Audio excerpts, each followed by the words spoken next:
Hey, this is Mark McKenna here, comic book artist for the last 38 years, here to visit Breaking the Biz podcast.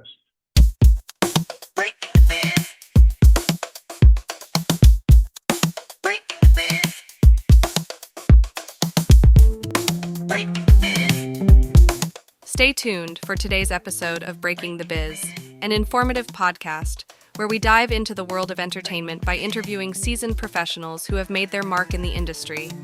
Gain invaluable insights as they share their personal journeys, offering advice on navigating the dynamic landscape of the entertainment industry. Whether you're an aspiring actor, musician, filmmaker, author, animator, or any creative soul, tune in for expert career guidance, insider tips, and first-hand accounts on breaking into the entertainment industry. Get ready to unlock the secrets behind successful careers and fuel your own passion for the limelight. Please remember to like this video and to subscribe to our channels for more great conversations. Greetings from Breaking the Biz, brought to you by Yes I Can Unity through Music and Education. I'm William Felber, your navigator through the intriguing universe of the entertainment industry, as revealed by the visionaries and creators who bring it to life. Stay tuned as we delve into diverse insights from the forefront of entertainment, hearing from pioneers, creators, and agents of change. Prepare for a journey filled with tales of innovation, resilience, and the undying quest for artistic brilliance. So everyone, thank you for being right on time. We are excited to have our guest with us. We have Mark McKenna, as he shared, is a comic book artist for the last 38 years, working for both Marvel and DC Comics on the likes of X-Men and Spider-Man, to Batman, to the Justice League. There are almost 1,000 comics that list Mark's names in the credits and 12,000 pages that bear his ink lines on them. Mark's work can be seen in Legendary Pictures books, Pacific Rim movie, the pre-sequel, as well as Dark Horse Comics, Star Wars, The Old Republic, The Lost Sons. In 2012, his work on the online web comic titled Star Wars Blood of the Empire was collected into an 84-page trade paperback and was the linchpin for the 2012 released BioWar online video game, The Old Republic. DC and Marvel have collected Mark's work in multitudes of titles, such as Doom Patrol, Deadpool Classics and Exiles. His children book series, Banana Tales and Friends, is a labor of love that he created when his daughter of 4 had a newborn son. His most recent Banana Trail project, Banana Trail in the Checkerboard Jungle, was published last year and is the 5th overall published Banana Tale book and the 3rd in the storybook line. The other Banana Tales include Banana Tale, Banana Tales Tales, Activities, Banana Tales Colorful Adventure, and the Boontail Halloween Special Comic. Mark has also created, written, inked, and published the Sci-Fi Horror Combat Jacks comic book miniseries. The miniseries was collected into a 144-page Combat Jacks hardcover collection available under Mark's Banana Tail Press imprint. So on that note, Mark, we are extremely excited. We have our listeners here are writers, voiceover artists, animators, everyone who wants to tell their story, and you have been able to share your story and your art with thousands of people. 38 years is a solid career. We were just talking like you're lucky if you can find a career that you can stay in for 40 years, and here you are 2 years away from hitting that milestone. I want to talk, when did you yourself fall in love with comics? So I was probably a comic reader in my early teens. I grew up in Long Island, and my uncle next door to me was a big DC comic collector, mostly Legion of Superheroes and Scrooge McDuck, Donald Duck comics and stuff like that. But the superhero stuff is what intrigued me. And then he took me to a comic book store, probably when I was around 12, 13 years old. And I was fascinated with the Marvel comics at the time, Fantastic Four, and watching Daredevil, seeing Daredevil comics for the first time. And but I was a collector. I was never really doodled and drew the characters until later on. And then, when I was in high school, it started to bear some roots, to further the career. I want to ask you, so in high school, you fall in love with Fantastic Four, Daredevil, some of these comics. Did you just draw for fun? Like, were you just immersed into the comic books and you were drawing? Did an art teacher go like, "Oh my God, you have a talent here"? How did you foster that talent? So in the beginning, I used to basically trace over comic covers. I would take tracing paper and draw over Silver Surfer cover and kind of ruin the quality of the book because of the dents of my pencil on the covers. But I also used to like the Universal monsters growing up. So Wolfman, Frankenstein. I used to like to draw Frankenstein because he had a flat head and little screws on the side of his neck. And that was where I used to draw parachuters jumping out of airplanes and stuff like that with my soldier stuff. But it was that's sort of, but I was not really I wasn't really a good artist, and I was a doodler, and I took it to a higher level after high school. I would say I became more serious about it then. Okay. And what is your route after high school? What was the dream job when you were a young kid? What did you tell your parents, like, I'm going to be so and so when I grow up? So I'll go back to just when I met with the guidance counselor in high school. He was the one who said, what do you want to do with the rest of your life? And I'm a 17-year-old kid, and I'm not sure about the future, but I did know how to make Super 8 movies. I was a movie maker, and I also dabbled in, I was reading comics, and I thought maybe comic creating would be something I would follow up. And he actually sent me to the School of Visual Arts to meet with the film chairman, because I was thinking film at first, because I had made maybe 4 or 5, movies where not just, people jumping in a pool, but like Dirty Harry movies where I told the supermarket owner that I was going to enact a robbery. But I happened to know the guy, and he said, "Listen, come on in, do what you want." So I went with replica, magnums and guns, and I had to alert the local police department that I was doing this so nobody got shot. And we would go and make these movies, and I would splice them together, and they became, a little bit of like I could do this, type of thing. But when I met the chairman of the film department at the School of Visual Arts in New York City, he said the chances of me getting a job in film were astronomical. He said like 10,000 to 1. And he was basically telling me that because he wanted me to say, I could do this. I have the intestinal fortitude and I could do this. But I was afraid because I didn't know if I could do it. So he said, why don't you go into animation where you got a little bit of film and a little bit of comic book art and you can do them together. And I became an animation major for the first 2 years in college. But back then it was before computers. So everything was hand drawn, and it was 770 drawings for 1 minute of animation. It's somewhere around 220 drawings. I decided I didn't want to do that anymore, and I met with the illustration chairman, and he said, "We have some guys here that teach that are also involved with DC Comics, and the new talent coordinator at DC Comics was also the prospective teacher at my college."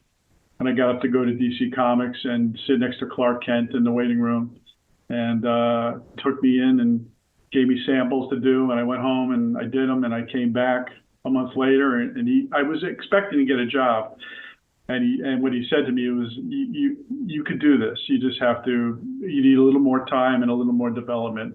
And I stuck with it. And once he told me I could do it, that was the golden handcuffs to move forward with it, and then I just stuck to my guns and moved forward with that.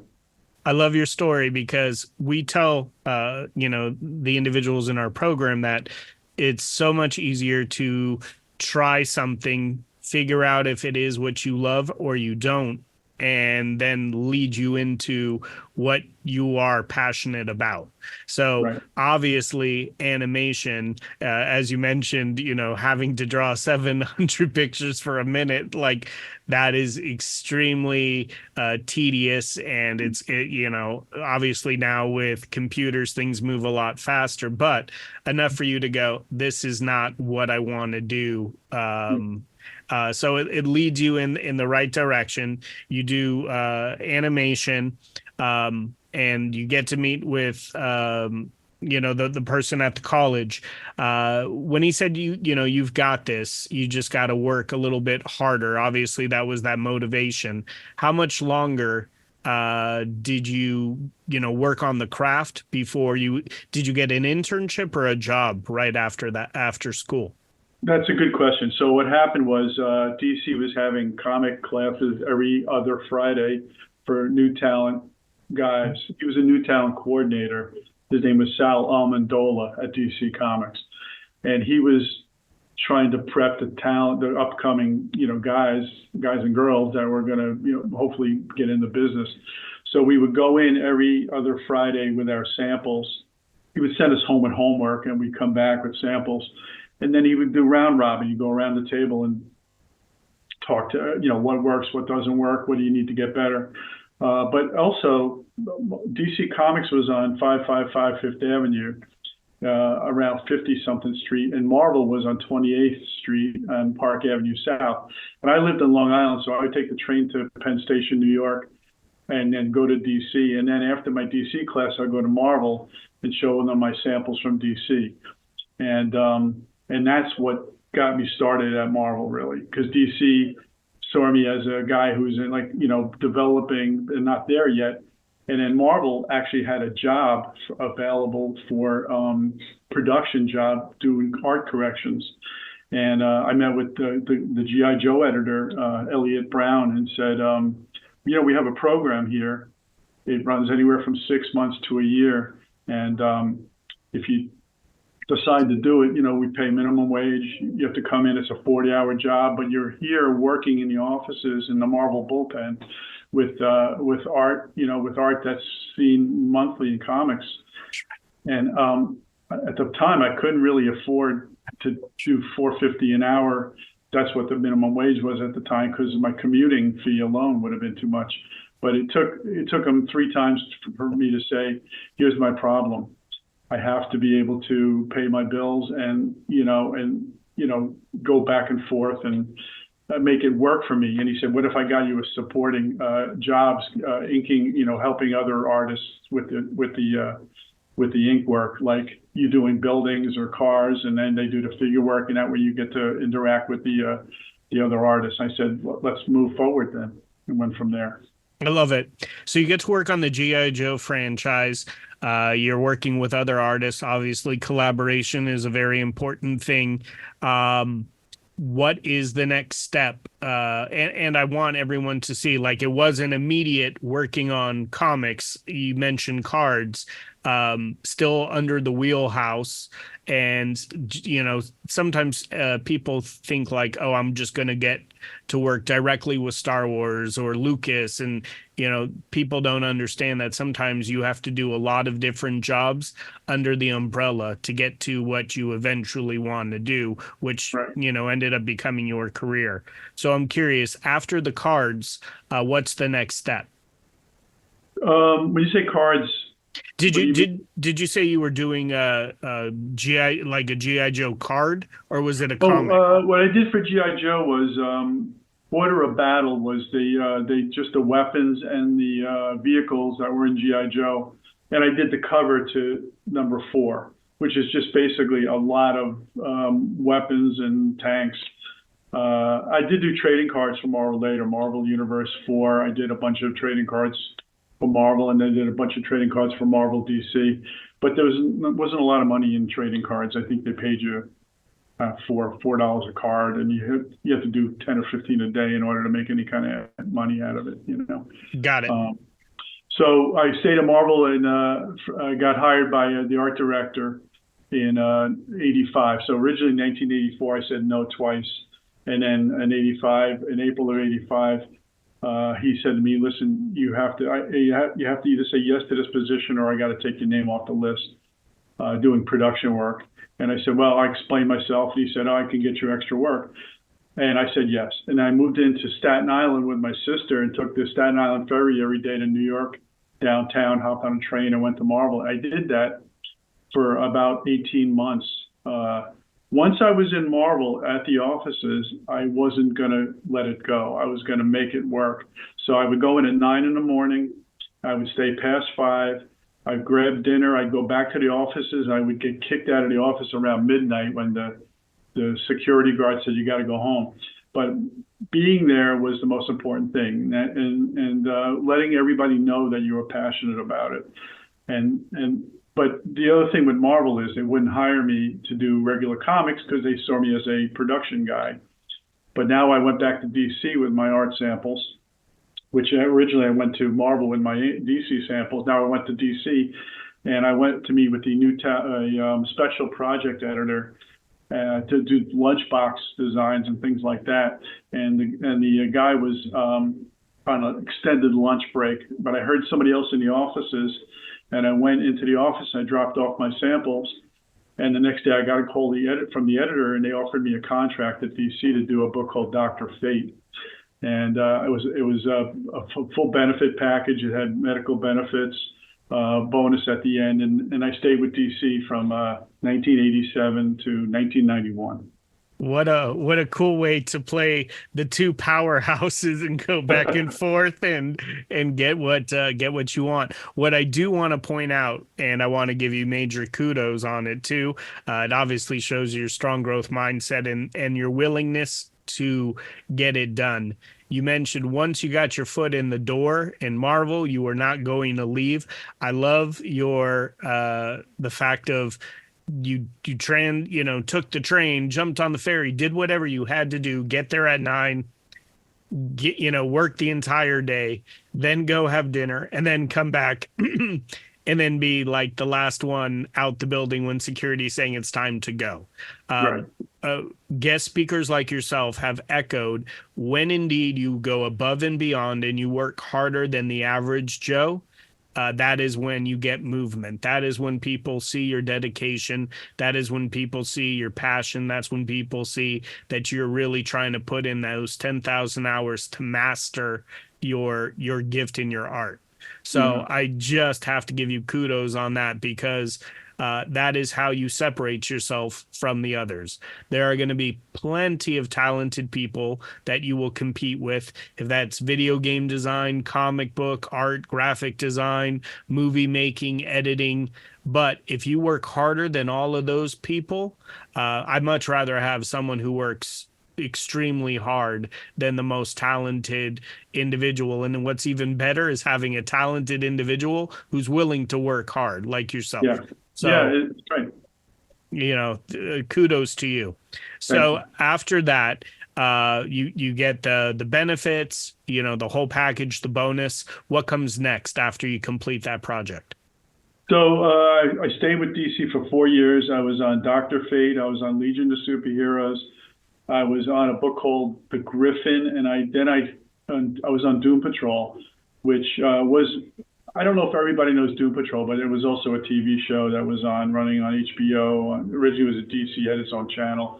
And it was not a super popular book. In other words, it didn't sell hundreds of thousands of copies, but it was a passionate readership who followed the book and actually nominated me for Inker of the Year in the Comic Buyer's Guide. And I wasn't even aware of the readership or the passion of the readership until I got nominated for something. And I was like, what just happened here, But it was I did 14 issues of that. And then they offered me a thing called Con Gorilla, DC did. And it's a talking gorilla book. And I thought I didn't want to do this book. And at the same time, I got a call from Marvel. This editor named Ralph Macchio asked me if I wanted to do Doctor Strange. And I had just finished coming off of Doom Patrol, and they wanted to bring some of that Doom Patrol energy to Marvel on Doctor Strange. So they invited me to do that. And I didn't up my contract at that point. 4 years, I quit. I didn't follow up on a contract and went to Marvel, who did not give me a contract, but my heart always lied with Marvel Comics. That's all I read as a kid, except for, my uncle had, Scrooge McDuck and, Legion of Superheroes. So I got to do Doctor Strange. I got to do Ghost Rider and Werewolf by Night, and all in Doctor Strange. And the early 90s was the beginning of the boom of comic books. It was when things sold, the speculator market blew up the whole business, and things were selling hundreds and hundreds of thousands of comics. And we knew that the readership was not that, that there was speculators getting into the marketplace and buying multiple copies of glow-in-the-dark covers or embossed covers and trying to sell them, buy them for 3 and sell them for 10. And it inflated the business more than the readership. But at that point, I was very entrenched at Marvel. I was working on Nomad, which is the Captain America's sidekick. I was doing a book called The Darkhold, which was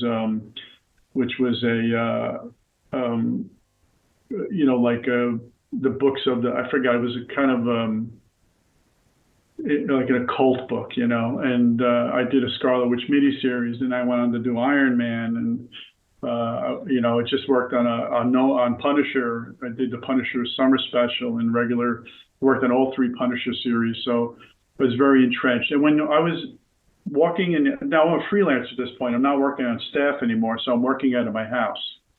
So that's the other part of it too, right? So I'm working out of my house, and I'm going in, and John Romita, Sr., who is the art director, said, "Show your face. If you can get a chance to go in the offices and walk around the office and let them know you're there, you'll actually benefit from it." And what I would do is I would go in and have lunch with one of the guys in production, and then I'd get called into an office. Somebody say, "Hey, what do you got? What are you doing?" I go, "I got nothing really." "Come on, you want to do the Silver Surfer annual?" or something like that. So showing my face became an important part of it. I love it, and very important lesson, right? Like we talk about networking, and sometimes networking can be uncomfortable, and you got to get out of your comfort zone. And I love how you mentioned just going there having lunch, but then kind of walking around and letting people know you're there, and from that. Jobs and opportunities do come your way, especially again when you're a likable person, a good person, and you're one that says yes before no.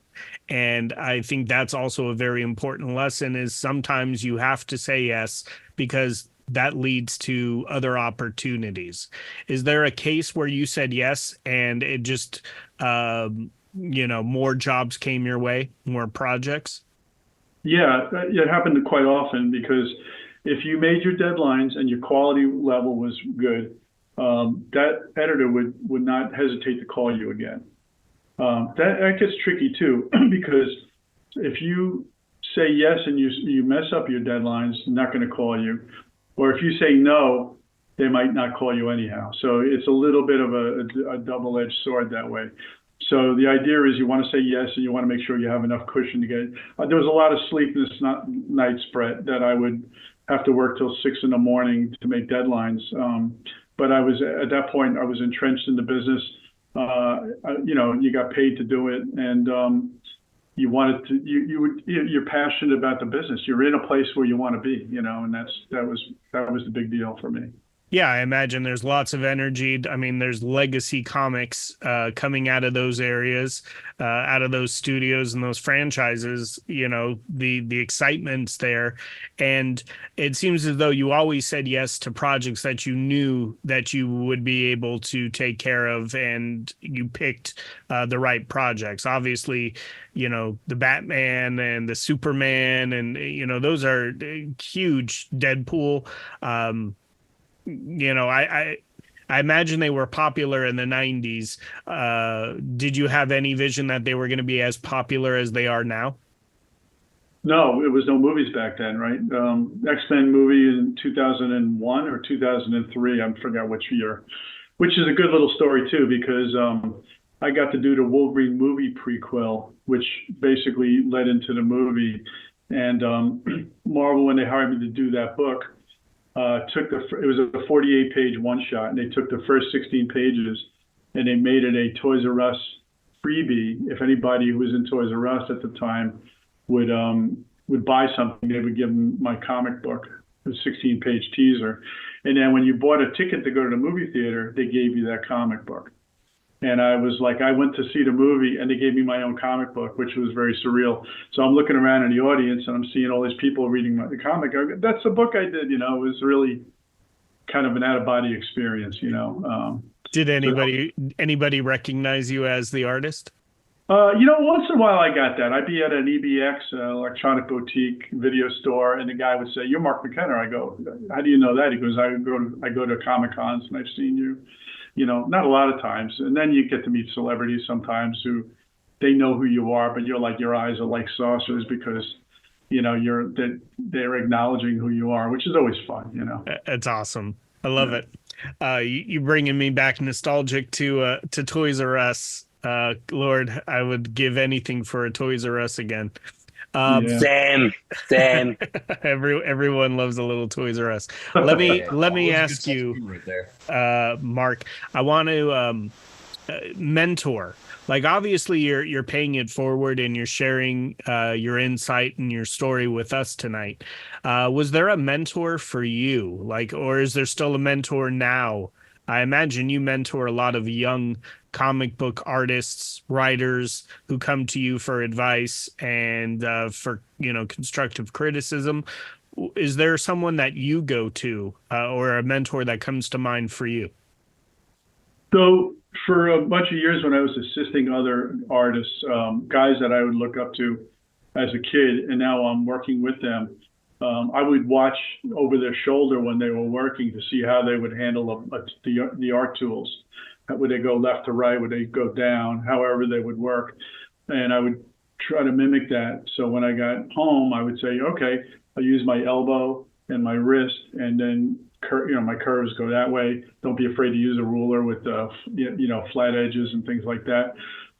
So I would say there was 3 or 4 guys like that who I would pick their brains and ask them how to do things. And then as I got more years under my belt, I did help young guys who were trying to get into business. I'd give them assisting work. I'd pay them, $20 to $25 a page to do my buildings and my cars, so I could take on more work, and give them some basis to get started. And one of my friends is a guy named Bob Almond, who ended up doing the Black Panther, and he actually got credited in the Black Panther movies, which I thought was pretty cool. He got the job doing a Black Panther because I had to turn down an opportunity to work with the guy he was working with, a guy named Sal Velluto. And it was one of those situations where I was working for a company and they said, listen, you can't do both because they're very heavily detailed. Pick one or the other. And I picked the other book. And then Bob was out of work for a while, and I ended up bringing him in to help me out. And then the opportunity came for him to ink Black Panther, and he got the job.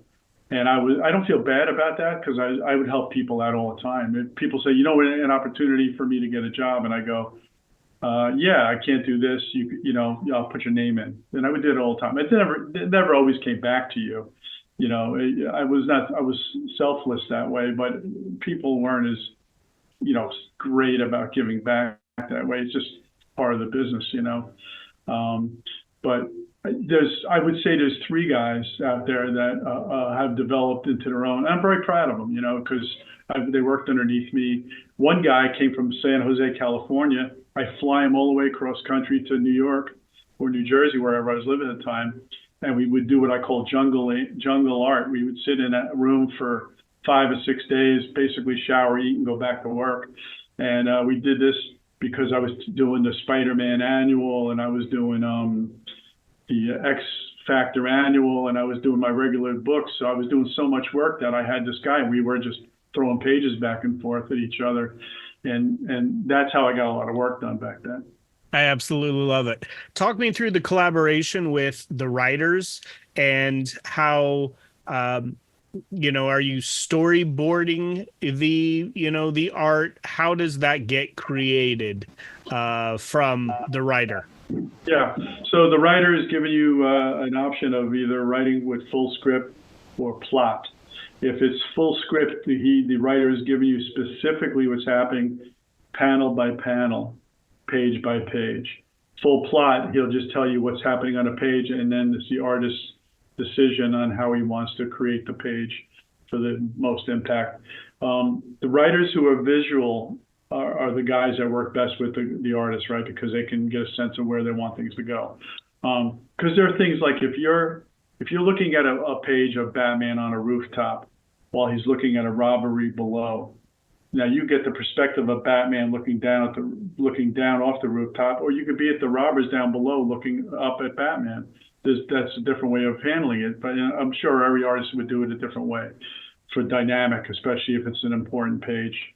But the writers, they'll do their plot or their script, and then they go to the pencil artist who basically is roughing out the pages. He has these 11 by 17 pages, kind of like, oh, can you see this? It goes in and out. It's that blur feature. Yeah, weird. Okay. Oh no, it kind of came in for a second. I see it there. Yeah, I don't know how that's going to work. Anyhow, but yeah, we worked on these storyboards.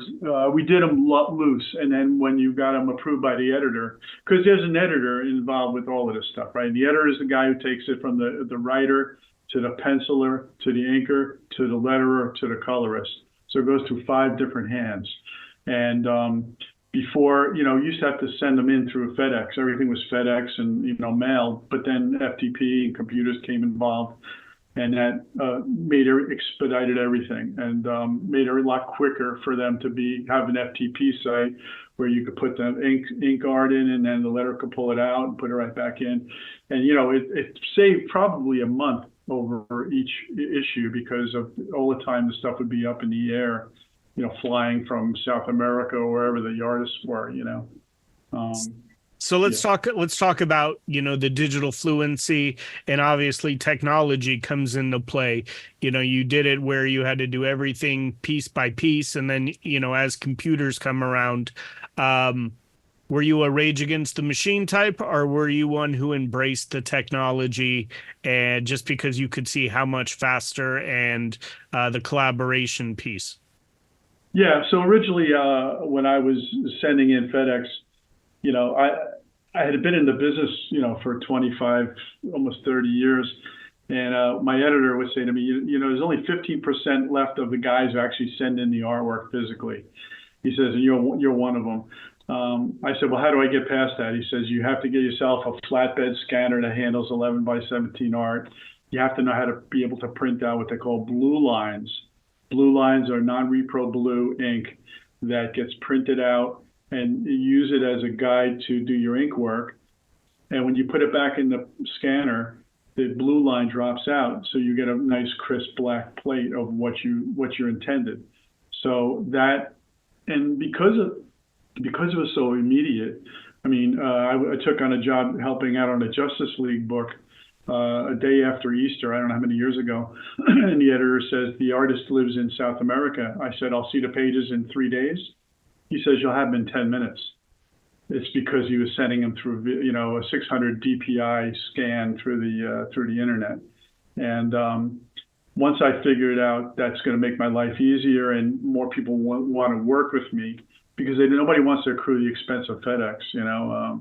Every time I had a FedEx bill, it was like $22 to $25, and I'd pay it, and then I'd get reimbursed for it. But of course, you had to buy your own flatbed scanners and stuff like that. You still wrote it off, but it made your life a lot easier. At this point now in your career, how many people do you have? Do you have assistant artists underneath you still to this day, like you mentioned earlier, creating the backgrounds, and so you can take on more projects? Yeah. So the last main publisher work I did was actually 2012 was what I did the Star Wars stuff.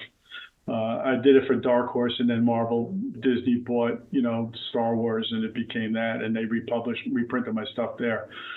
So about 2000, around 2012, I decided I was going to start doing my own projects, and that's where Combat Jacks came in, and I did my monkey book called Banana Tales, and I did another one called The Tomb of Balberith, which is a horror book, which is kind of a throwback for me of these old 1950 EC horror comics, Tales of the Crypt and Vault of Horror. So, and I use a lot of guys. Yeah, I have 3 different colorists. I have 3 different pencil layout guys. I have 2 letterers, and I kind of float the boat. And these guys all know of my career, and they all like, let's work with Mark. There's so many talented guys out there, and a lot of them don't have the wherewithal how to get work, or that's the hard part, right? You have to be, you have to be available. You have to be able to contact editors, and it's tricky because you can't walk into Marvel and DC and just hand off samples anymore. You have to know people, and you have to be able to go to Comic Cons, and sometimes they have portfolio reviews for the art directors, and if you hook up with a really good artist, and sometimes they'll give you an opportunity to do something and get your name out there. That all plays a role. I love how you mention that. And that, again, is a great example of networking at the same time having fun, right?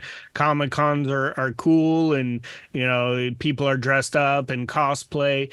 But at the same time, it is a great place for you to, in your case, find up and coming artists. And for some of the younger people coming to you, it's a great time for them to get constructive criticism on their portfolio. Obviously, you know exactly what it is you need to have in your portfolio to get to the other side. So, but yes, again, another example of networking and getting yourself out there. I want to ask, is there a mantra that you see yourself saying daily, or something that keeps you focused or positive? I don't know that I have that anymore. There might have been a point where I was more about that. I always tell people when they show me samples, I might see. I was doing portfolio reviews at Comic Cons for a while back in New York Comic Con, years ago, and I might see, 1 out of 20 artists were, somebody that I would take notice to and say, "Oh, you have something here," because a lot of the talent, alleged talent, would come in and say, "Oh, I drew this on a napkin," or "This looks pretty good, but it doesn't storytell. It doesn't. You're not using the proper, tools to do the samples." So an editor, and you can't do a Batman page and show it to the Punisher editor. They can't connect it. It's got to be their characters. So if you're going to talk to a Batman editor, show them Batman's artwork, but also don't show it to them on a napkin. Lay out they want to know storytelling. They want to know that you can put a page together without comments, and word balloons.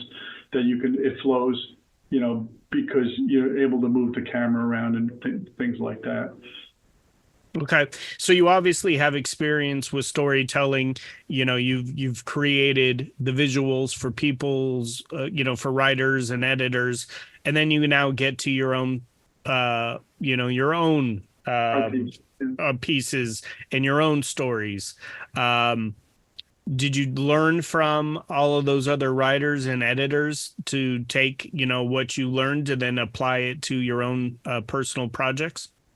Yeah, one of the things I will say straight out is, I've worked on over 1,000 books, and I know how to put a book together. I know what works. You have to do things like you can't put too many words in a balloon.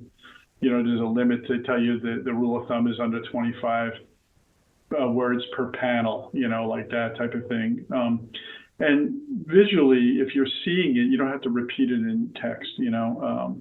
You're showing it, so don't have to say it, like, Batman is up in a tree, you don't write the caption, Batman is up in a tree, he's in the tree, right? Like that type of thing.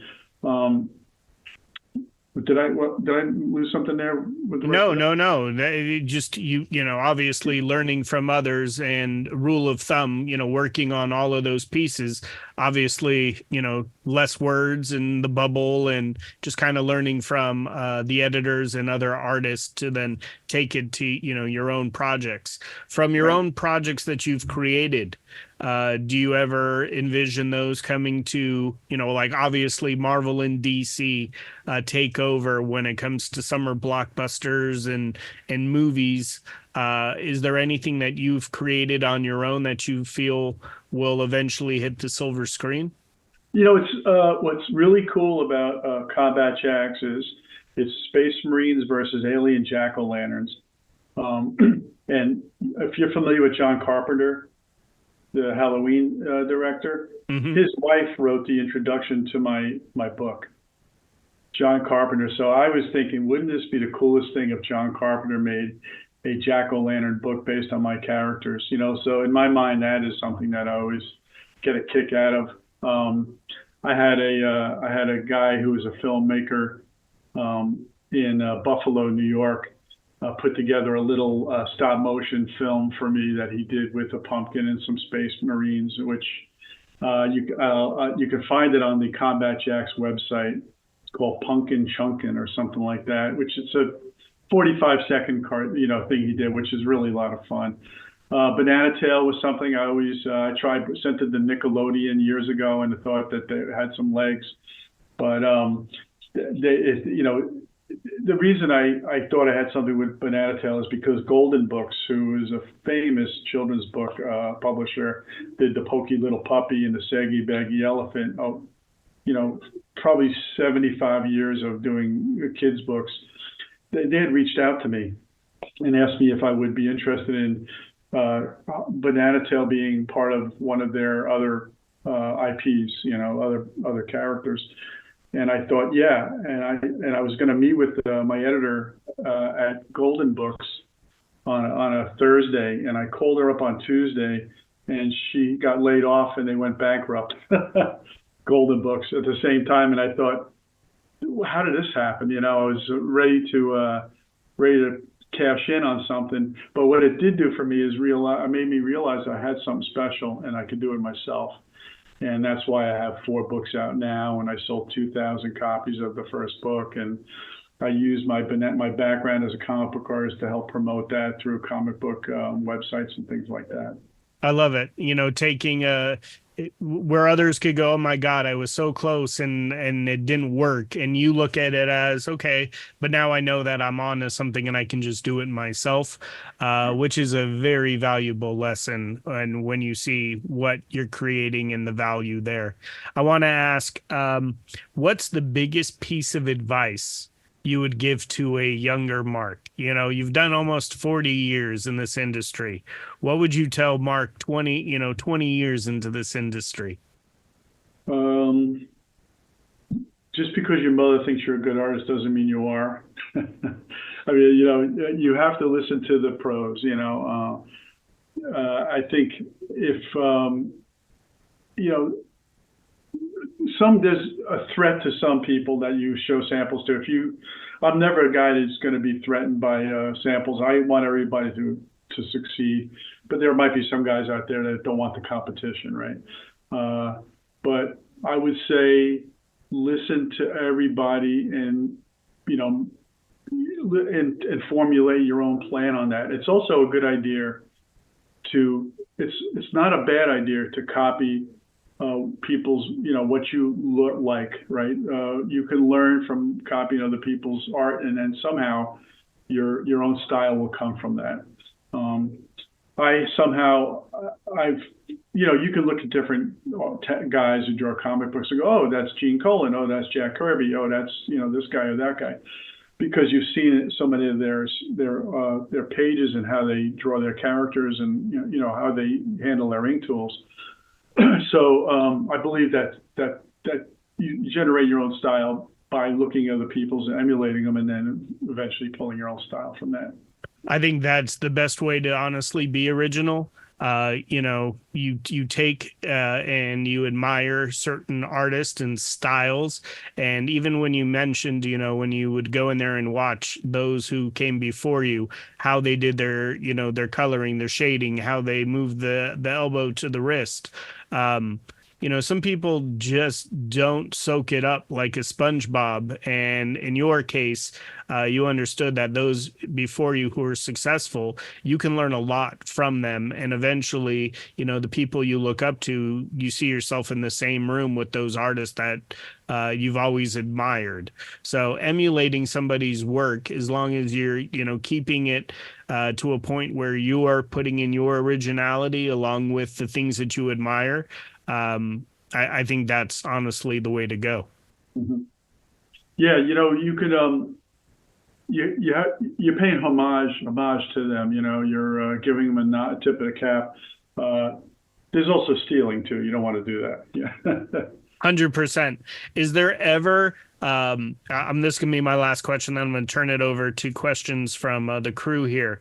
Is there any Spider-Man, Batman, Star Wars, like these are legendary, will outlive us all.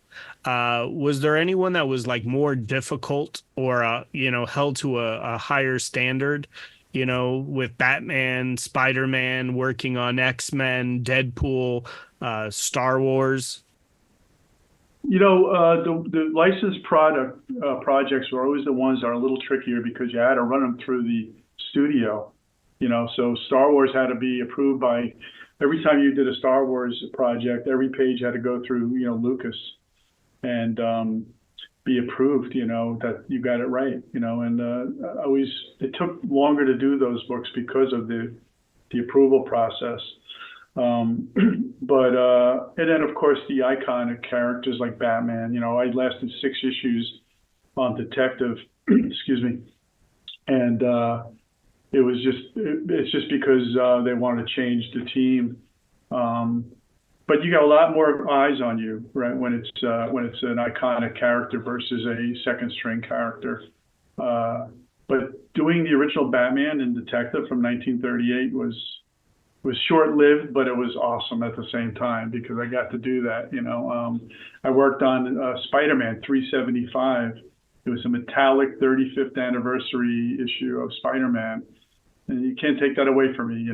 Forever and ever, it'll be part of it. But that's a little backstory too. I went to go to the office to pick up the story. I was at the time I was home freelancing. I went to the office to go pick up the story. I walked in the Spider-Man editor's office, and he says to me, "What are you doing here?" I said, "I came in to pick up the story that you promised me yesterday." He goes, "I forgot." He goes, It's in a FedEx box going to another artist." And I said, "Well, give me something else." He goes, No, this is the 35th anniversary of Spider-Man." He goes, "Follow me." And I follow him, and he goes all the way through the office into the mailroom. He rips open the FedEx box, hands me the project, and says, "I'll give the other guy another job." And then I found out the book sold 1.1 million copies, and it was the biggest selling book I ever worked on. Wow.